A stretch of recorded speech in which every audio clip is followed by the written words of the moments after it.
ముందుగా నిన్న అంటే నవంబర్ 13వ తేదీన తిరుమలలో స్వామివారిని మొత్తం 66,449 మంది భక్తులు దర్శనం చేసుకున్నారు. అందులో స్వామివారికి అయితే మొత్తం 20,639 మంది భక్తులు తలనీలాలను సమర్పించారండి. నిన్నటి రోజున తిరుమలలోని శ్రీవారి హుండీ యొక్క ఆదాయం అనేది 4,12,00,000 రూపాయలు.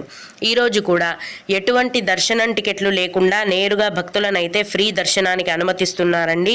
ఇలా టికెట్స్ లేకుండా నేరుగా వెళ్ళే ఫ్రీ దర్శనానికి ఈరోజు దాదాపుగా 8 గంటల సమయం అనేది పడుతోంది.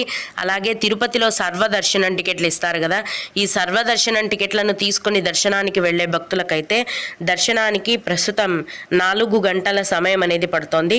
300 రూపీస్ దర్శనం టికెట్లు కలిగి ఉన్న భక్తులకు, అలాగే 500 రూపాయల విర్చువల్ సేవా దర్శనం టికెట్లను కలిగి ఉన్న భక్తులకు దర్శనానికి 3 గంటల సమయం మాత్రమే పడుతోంది. ఇక